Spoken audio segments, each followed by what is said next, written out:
welcome. I'm so glad to be here, and I'm so glad you joined me for my talk today. And I'll just start by just telling you a little bit more about myself than what Jacob shared. I am like Jacob said, I'm a mom of three. This is a picture of my three children and my husband, Milton. My husband, Milton, and I have been married about 26 years, working on 27. And these are my three children. Bryce, who's on the end, who's my oldest. Next to him is Cannon, my youngest, and then behind them is Bailey, my middle girl. I have been in about 20 years as a disability advocate for my son, Bryce, and I've spent about 18 years of experience with him in the public school system and special education advocating for my son. I'm also a former fitness instructor, and so I'll get the chance to share with you a little bit about that as well today. So I'll talk to you a little bit about what we'll talk about. Oh, well, there he goes. Okay, we'll go over our presentation objectives, and I'll talk to you about some caregiver statistics, and then I'll tell you a little bit about my story of just, working and life and just not having any balance in it. So it'll be just one family's journey, mine, and then I'll weave it into other things that we'll talk about. But I'll talk to you about the importance of self-care, which is the reason why we're all here today. And I'll talk about the importance of prioritizing your mental health, your physical health, and respite care. And then we'll talk about how to support others, other caregivers. And then at the end, we'll conclude, talk about some takeaways and resources, and then answer any questions you might have. So here's our webinar objectives. We anticipate that you will learn some risk factors, some statistics for families caring for children and adults with disabilities. Participants will learn some strategies for self-care that they can apply themselves while caring for a loved one with disabilities. And then we hope that you will be able to learn some strategies about how to support other caregivers who are caring for a child or adult with disabilities. So before we get going, I'd love to know who's all on the call with us. Some of you have put in the chat who you are and where you're from. And so if you haven't done that, please do that so I can kind of see where you're from and what you do. If you're a family member, I'd love to know that. If you're caring for someone, a child or young adult with disabilities, I'd love to know that as well if you want. Just kind of like to know where you are. Awesome. There's a parent. Woot woot. Ooh, twins, identical twins. That's so awesome. Very good. And then you guys just keep it going. Oh, therapist and mom, superhero. Fantastic. And you guys just keep it coming in there, and I'll keep darting back at the chat. Just a little icebreaker too while you're doing that and telling me who you are.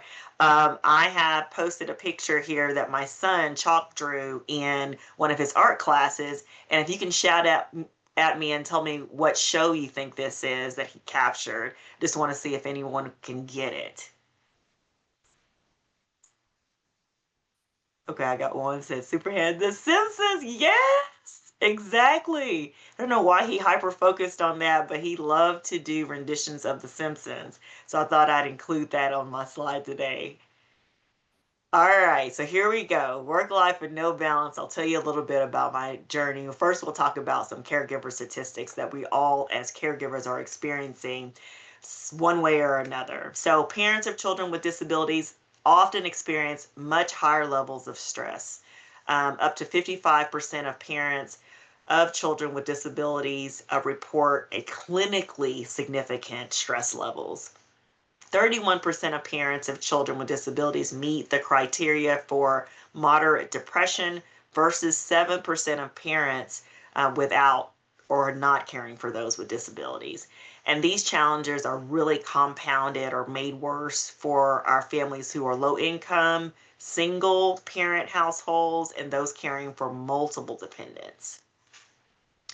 A little few more, we are dealing with a lot as caregivers, and caring for adults or young children with disabilities can impact our mental well-being, our relationships, and just our overall quality of life. There's the statistics, their divorce rates are just very high. Like here's an article from Psychology Today that shows that those couples who are caring for a child with disabilities, divorce rate may be as high as 87%. And parents who are caring for children with autism are around the 80% as well. So very, very high. There's a study from the National Family Caregivers Association that found that among caregivers, including those caring for children with disabilities, reported 61% experiencing more depression, 51% reporting more sleepless nights, and many reported physical ailments that are tied to the stress of caregiving. Here's another picture that my son drew that I thought really captured just the chaos and the harmony that can be achieved as well in the midst of chaos. And so I wanted to use that kind of as my title slide to kind of talk about what family members are going through caring for a child or adult with disabilities. So here's our journey. This picture here is a picture of my husband and I just a few days after bringing my son Bryce home from the hospital. And then below is a picture of Bryce when he was probably about 3 or 4 years old at my husband's grandma's house, just watching TV. And that's one of those captured moments where we could tell that he was just stressed by just normal things like the TV or sounds and songs and things like that. I listed some of the emotional reactions after the diagnosis. Families often feel shocked, grief, anxiety after a disability diagnosis. Our family was no different. My husband took it really, really hard. It was really like the death of a dream of legacy and things that he would share with his son and playing sports. And he had a lot of anger, a lot of depression. It put a tremendous stress on our marriage. As a couple, we felt very just isolated. And I kind of experienced it different. I kind of went into fight mode, like, how can I save my son? How can I heal my son? What can I do to make things better? And so I just went into hyper focus mode, trying to figure everything out, where my husband was a lot more withdrawn. Um, Disability diagnosis adaptations, our family shifted from just the natural rigor of caring for a baby that's typically developing, going into kind of doctor well check appointments, to then being thrust into the additions of treatments and therapies. And then we also noticed that our circles became smaller, like as Bryce grew, we'd go to birthday parties and little celebrations and home gatherings. And as Bryce's behaviors became more pronounced, we got less and less invited to those things. It just appeared the diagnosis or just disability in general seemed to make friends and people that we used to hang out with all the time uncomfortable. And so we noticed shrinking circles, which caused a lot more isolation for us as a family, less inclusion, more marital stress, family stress that are giving, their opinions about what you should do. And, oh, there's nothing wrong with that boy. And it just causes just a lot of stress all around. As I was talking about, our roles adapted to just the need for advanced care. So we were doing like timed schedules or making sure, toileting. We had strict diets from different doctors that told us that, we need to stop, wheat and gluten and sugar and dyes and medicines for ADHD, just round the clock supplements on a time schedule, transportation to and from therapies. It was just all consuming most every day. We also were navigating medical and educational systems, as many parents are, and family and caregivers are, just trying to understand, first of all, what the diagnosis meant, and what we would trying to wrap our heads around a lifelong change and needs for supports. And then just trying to understand, medications and the needs for them. And for instance, my child was very hyperactive, and so I learned about like clinical trials for hyperactivity and autism, and I enlisted him into that. I was recommended all kind of herbal supplements. We used to travel to Dallas. I live in Oklahoma, and so we would travel to Dallas about every 6 to 8 weeks to an autism specialist. medical physician, and he recommended all these supplements. We do blood work and urine samples and stool samples, and I was just a mad woman on the internet trying to find out everything that I could do to help my son. So as you can see, what I'm describing is no balance.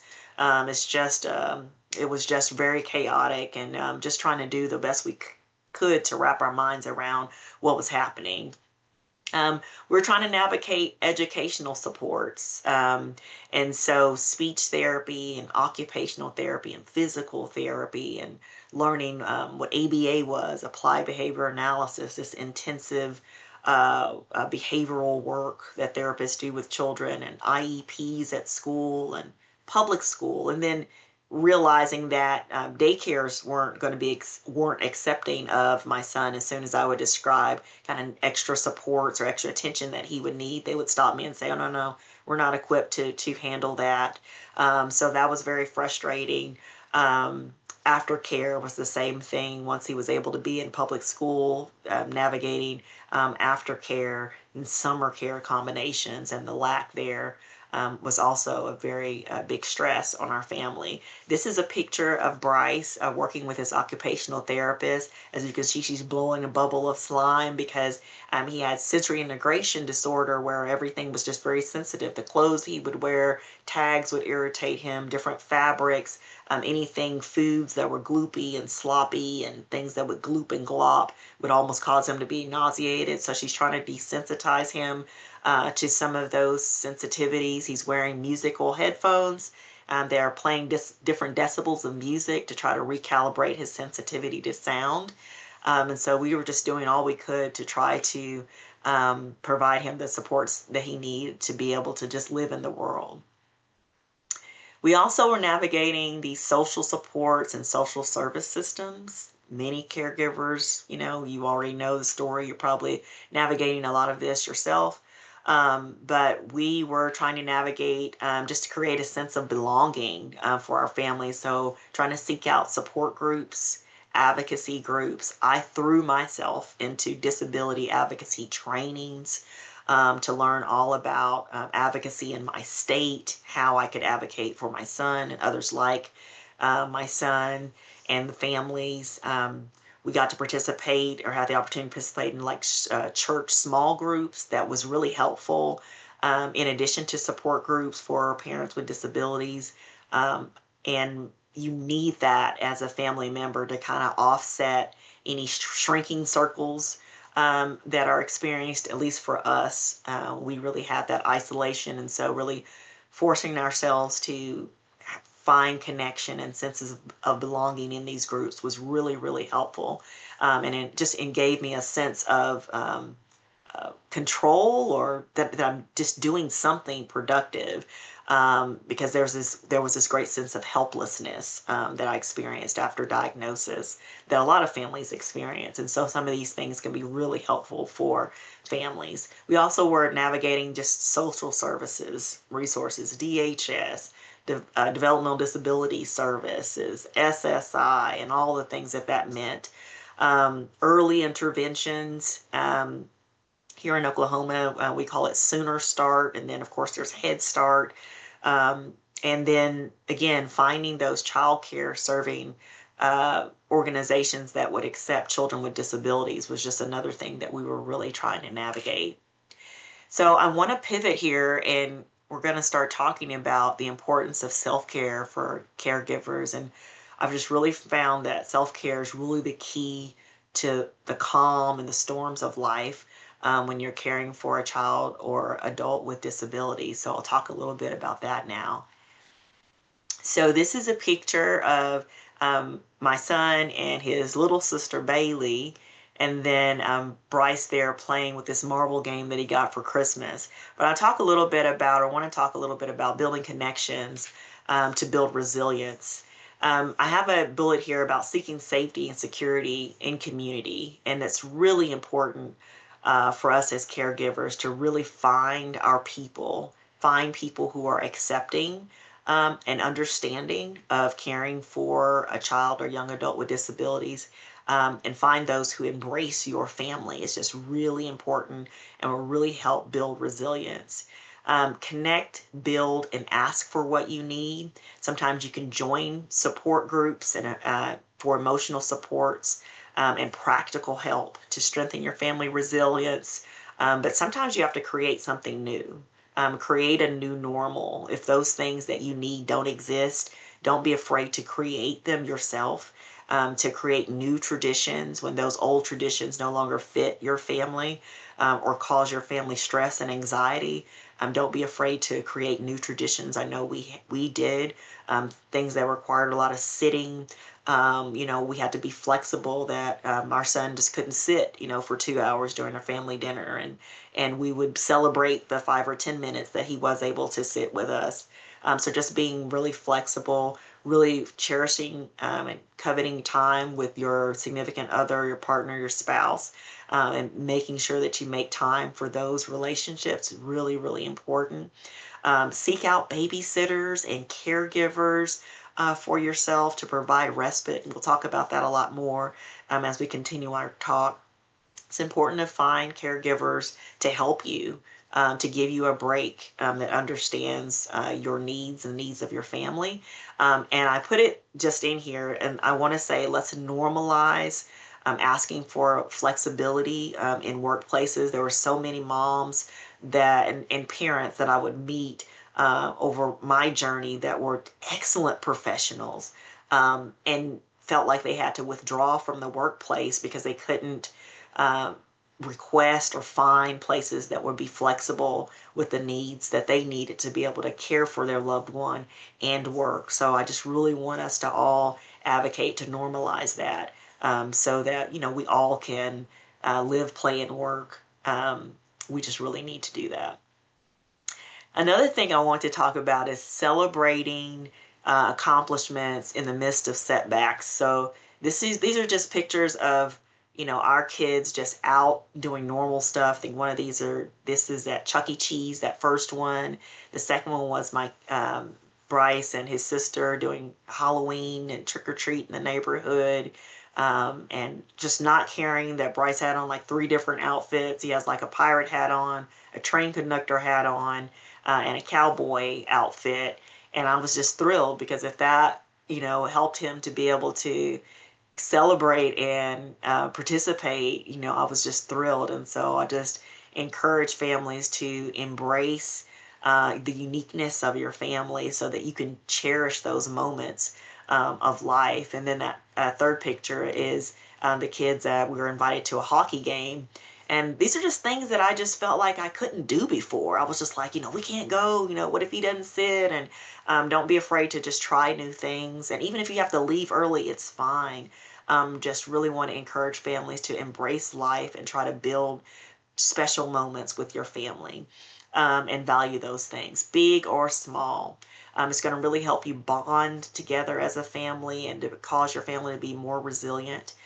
So just really cherish those moments. Also, coping with setbacks. I know for our family, regression happens. We're making advances in one area, maybe in speech and toileting, and then all of a sudden we're having regressions in those areas that impact your ability to, be out and be engaged in normal, regular social situations. And so I just encourage families to be flexible with that and just give yourself lots of grace as families.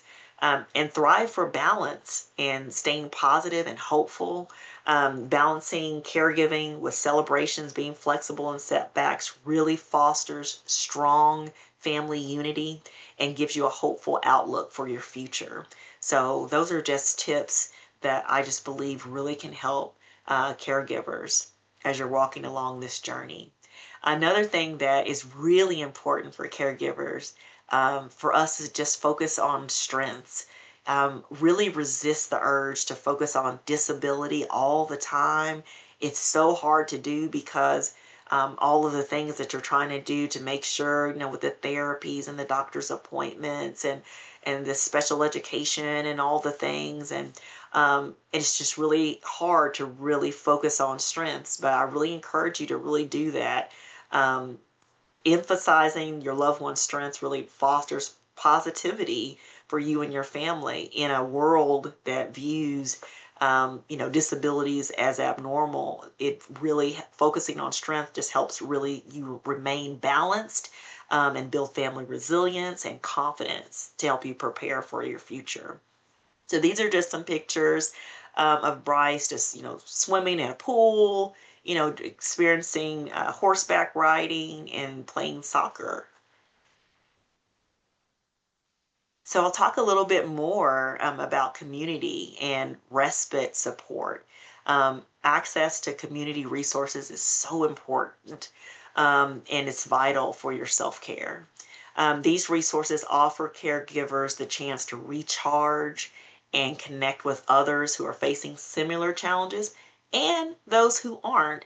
I say that because in the beginning, I really immersed myself in support groups that were all about disability, and they were all about talking about the challenges and that we were all experiencing as parents and caregivers. And at one point in our journey, that even became a lot for me. It was like I would feel worse after attending those support groups. And then, but when I started kind of diversifying, maybe with like a church small group or just something different, it really kind of helped offset the balance. Because again, being able to focus on strengths and positivity was also extremely important for my mental well-being and for my self-care. And so that's why I say sometimes caregivers will find it really helpful to be in support groups that focus on disability, but don't be, it's okay if it discontinues to be a positive experience for you. Just know that being flexible and diversifying your support groups is totally okay. Prioritizing self-care, prioritizing your own needs is so important. Setting boundaries, being able to say no to things, to give yourself time and breaks, seeking support and engaging in activities that recharge your energy is so important. I'll keep going. So prioritizing respite is so important. And respite is just finding those supports that can give you a break. There are, whether it's, daycare, having a babysitter to come over, um, creating those pockets where you can maintain your well-being and preserve your true self. It's so important because for some caregivers, you can just become just consumed with caregiving, and it can burn you out. Burnout is a real thing. It is real because we're, as caregivers, facing such a tremendous amount of stress and the ups and downs. Studies show that caregiving, self-care practices such as regular exercise, adequate sleep, mindfulness can significantly reduce stress and improve resilience. And that really was my story. I gotten to a point where I gotten Bryce into public school. I thought, okay, before then I was kind of piecemealing, half day care, and I found another program through a local university that was studying children with autism and typically developing children and pairing them together. And so I kind of piecemealed that together to be able to work. And so once he was in public school full time, I felt like I could dedicate myself to full time work again. But even there, they would call if he would have bad days to pick him up.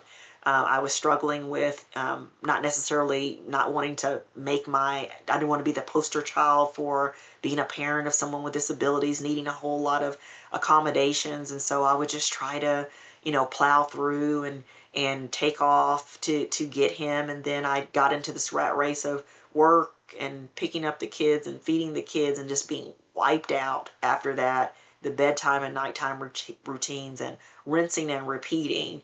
And I didn't feel like I could fit anything else in to that because all of that was just taking all of my energy. And I remember I met a girlfriend who I had met for my middle child in daycare, and she had started teaching Zumba, and she would invite me every time she saw me. I'm teaching now, you should really come to my class. And I would tell her, I do not have time. or the energy to do anything like that. And she was so graceful because, she would ask me again, hey, you should just come, just come try it. And so she would ask me and ask me. And I told my husband one night, I said, you know what? If you can watch the kids, I've got them fed and everything. I'm going to go, and because I don't want to be a bad friend, I'm just going to go and try it.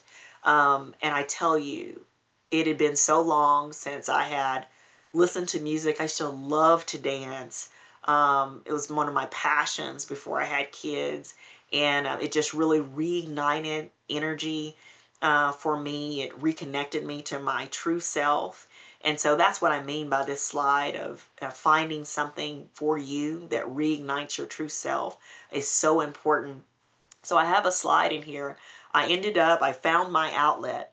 I ended up becoming a Zumba instructor for a time, and I realized how much it impacted my mental health, my my well-being, my physical health.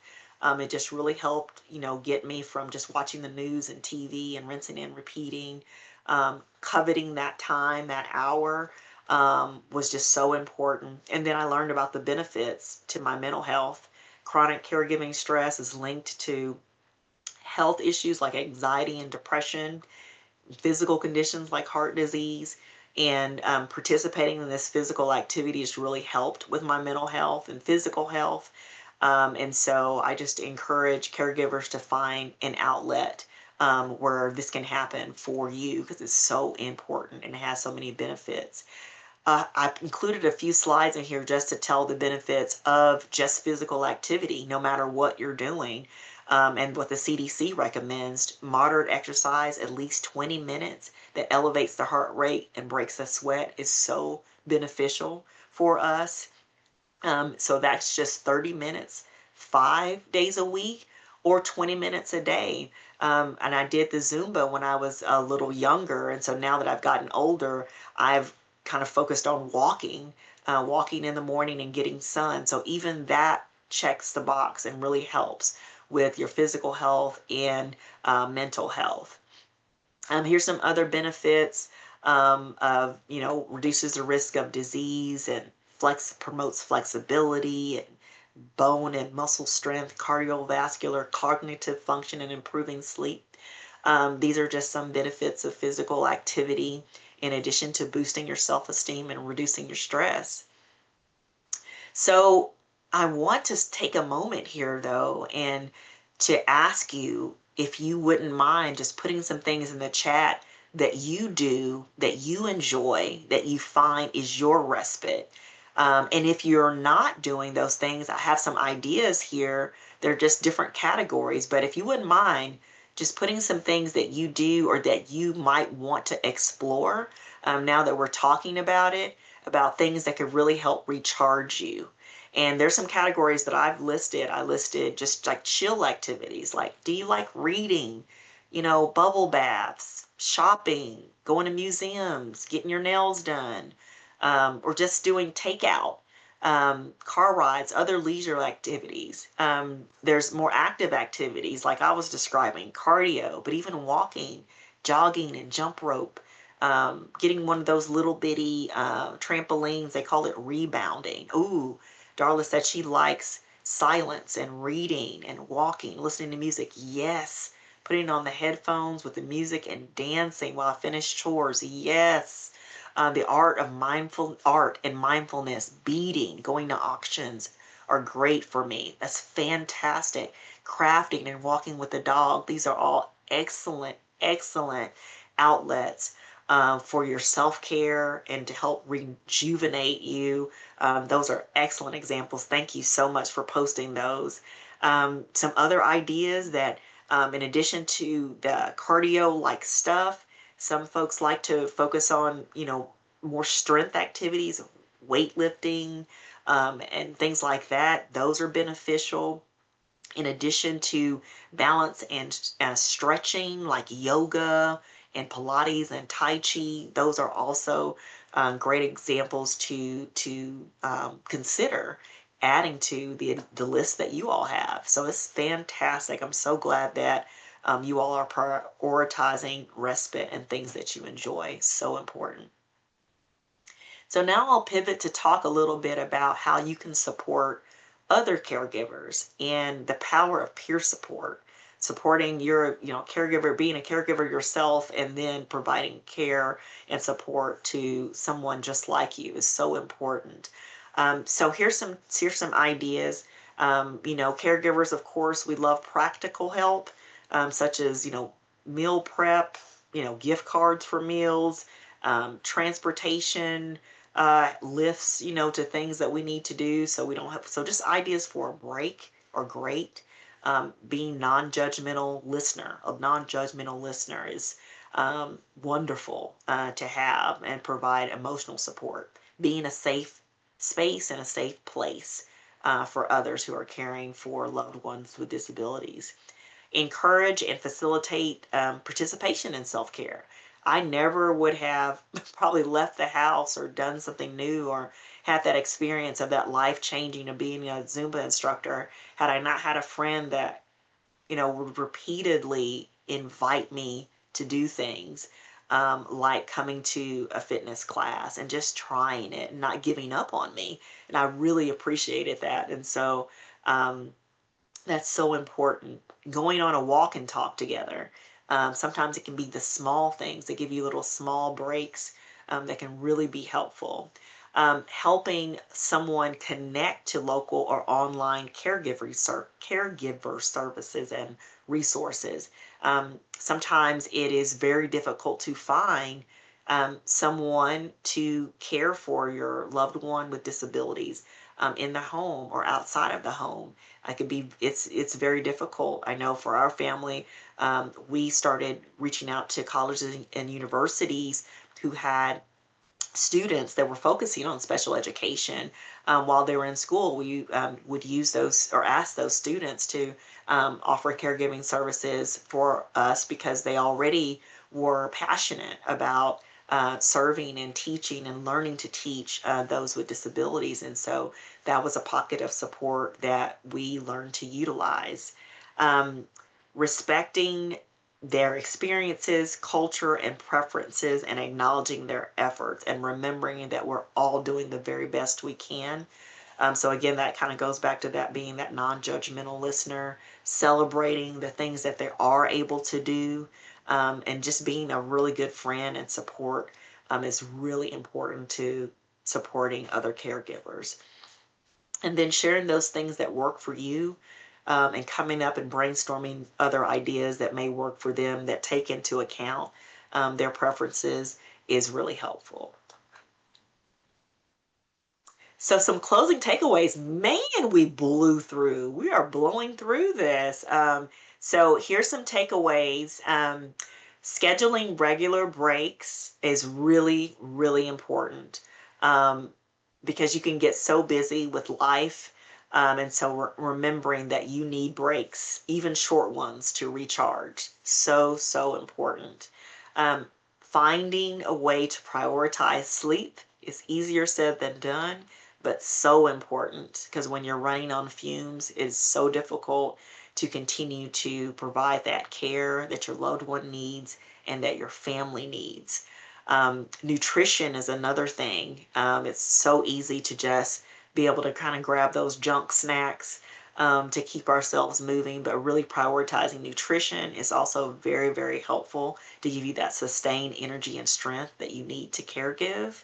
And seeking that respite service and support that we talked about, having those childcare outlets to give you that break, so that you can maybe go grocery shopping, maybe go on a little date, a little staycation or vacation. Respite is so important to allow you to recharge and to regain your true self. So, so very important. Again, as we talked about, engaging in those hobbies and activities that you enjoy is so very important to remember to do. And then joining caregiver support groups for emotional connection is so very important. So these are just some little key takeaways about our talk today about focusing on self-care and the importance of it.